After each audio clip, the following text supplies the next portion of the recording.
Mr. Chairman, and thank you to all of our witnesses for being here today.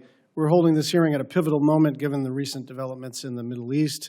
President Trump's decision to strike Iran was impetuous. He conducted strikes without seeking congressional authorization, and it endangered service members stationed throughout the region. Iran's barrage of missile attacks today on Al Udeid Air Base in Qatar demonstrated that. The announcement of a ceasefire is good news, but now we need an actual ceasefire, and it is on all parties to arrive at that conclusion. This unnecessary 12-day conflict resulted in 24 Israelis dead and 600 Iranians dead and 2,500 wounded. The United States and Iran must get back to the negotiating table. On the Navy's budget request, the fiscal year 2026 base budget request for the Navy and Marine Corps is $242.2 billion, $8 billion below the fiscal year 2025 CR. Failing to address the current shortfalls caused by the CR means that the Navy will not be able to successfully deter the threats posed by China. Reconciliation is not a responsible way to do spending. As the chairman said, using extraordinary parliamentary authorities does not sustain the Department of Defense. The Department's ability to take care of our service members should not be contingent on whether Congress passes an unrelated package of tax cuts and health care cuts. There are several areas in this request which I believe need further discussion. The first is shipbuilding. Secretary Phelan, I continue to be concerned that the Navy and industry struggle to build a variety of key platforms, including the Columbia-class and Virginia-class submarines. Hawaii uniquely understands the importance of the health and maintenance of the fleet. Time and again, Congress has been asked to cover cost growth or to support budget gimmicks that result in the government sometimes paying the same bill twice. Worse, this budget doesn't even request the bare minimum.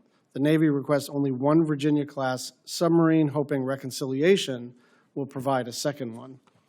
But even with reconciliation, the Navy is still about $2 billion short of what it needs. Secretary Phelan, I'd like to hear your plan to build up our maritime industrial base.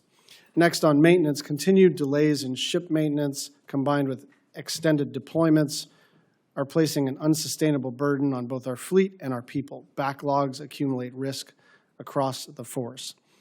The committee needs to hear the Navy's plan to ensure it is retaining experienced shipyard workers and expanding the workforce to grow capacity and prepare for the future. Lastly, I want to hear about the Navy and Marine Corps' evolving posture in the Middle East and the Indo-Pacific. The Navy and the Marine Corps have an important role in protecting our service members in the Middle East, given the heightened threats, but we also have to maintain a robust presence in the Indo-Pacific, not only to deter conflict there, but also to reassure our allies and our partners of America's commitment to the region. I'd like to hear about the cost of sustaining such a presence and whether our current resources are sufficient to meet the demands. I want to thank you all for your service to the country, and I look forward to the hearing. Thank you, Chairman. The DoD is under a full-year continuing resolution for the first time in its history, and I think we can all agree that it is extremely damaging for how the department can plan for the long term. So I'll start with the Secretary and then the Commandant and then the acting CNO. Just a quick yes or no question. Secretary, do you oppose a full-year CR for the Navy and Marine Corps in fiscal year 26? I do oppose it, yes. Commandant? Yes, sir. Yes, sir. Thank you very much. Just to follow up on Chair McConnell's point about the extraordinary parliamentary authorities in reconciliation, traditionally, historically, the things that go in a reconciliation package are the things that can't pass on a bipartisan basis. There have been little exceptions, but let's just remember that an increase in spending for shipbuilding is not something that Democrats would block. And so the model in this modern Senate, which is granted different from the Senate of 10 years ago and 30 years ago and so on, but the model has been that you explore bipartisanship. You explore achieving cloture and making this committee relevant and important and a sort of center of power in the Article I branch. And if you fail, then you have these extraordinary authorities to go elsewhere. But to go elsewhere before you even try to cut a deal with Democrats who are saying, we'd like to cut a deal, may not be the wisest course of action. Secretary, you support the continuation of AUKUS, is that correct? What I said, Senator, is we're evaluating the program. I think they are two of our enduring and most important allies. I have not had time yet to review that package, but that is going on, and we're looking at that. Understanding how it works and your right and obligation to review it is one thing, but you're obviously familiar with the concept. Do you support the continuation of some version of this? Again, Senator, I have to take a look at this program and understand how it works. As you know, we're challenged in the building of our submarines, so I want to, make sure we can abide by our end of the deal, and I also need to make sure that it's not going to put our forces at a disadvantage. So it's hard for me to answer that construct because I don't understand the construct. I'm not trying to evade it, but should they be great allies and should we be supportive? The answer is yes. The latest round of conflict in the Middle East utilized large amounts of munitions to defend Israel from Iranian strikes. Does the Navy currently have all the SM-3s it needs for global threats? I'll take this. We do, sir, but we are, to your point, using them at an alarming rate. As you know, those are missiles procured by the Missile Defense Agency and then delivered to the Navy for our use, and we are using them quite effectively in the defense of Israel.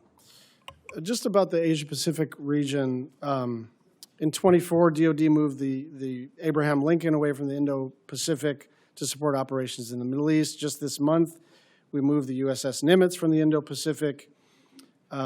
And now the Gerald Ford will go to the region. That's 3 carrier strike groups.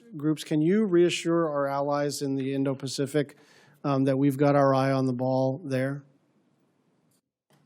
I can tell you, sir, sitting in the tank as the acting chief, that every combatant commander is involved in these decisions and understands what's happening. The benefit of your Navy is we have flexibility. So if the decision is made to change and flex and send a carrier strike group to the Indo-Pacific, we can do that at very short notice, and they're all trained and ready to go. Thank you. Secretary, I sent you a letter and asked for a response by the 16th of June, and we're still waiting on that. My understanding is it's on your desk for review, so I want to be as fair as possible. But the use of a Hawaiian island for inert bombing training cannot be called essential and cannot be waved away on the basis of it being important for national security. We have many bases and installations in Hawaii, and we support the Department of Defense's presence in Hawaii. But it is not enough to just say this is for national security. And so the congressional delegation from Hawaii and including the governor of Hawaii are essentially asking some very simple questions. Among them, have you done an alternative analysis? Is this the only place that you can conduct a training where you're dropping 500-pound inert bombs? Why are you scaling this up? When do you conduct these activities? Why not CNMI or California or anywhere else? I don't expect you to answer that in the next 4 seconds, but I'd like your quick comments and your commitment to get back to the delegation in writing as soon as possible. I did recently get your letter. Thanks for sending that, and obviously we spoke on the phone briefly as well. Look, we've been using that range for some time, both us and the Air Force, from what I understand. It is an important range, and I look forward to getting back to you with an appropriate answer and studies we've looked at in terms of others as well. Thank you. I will come back to you. Thank you.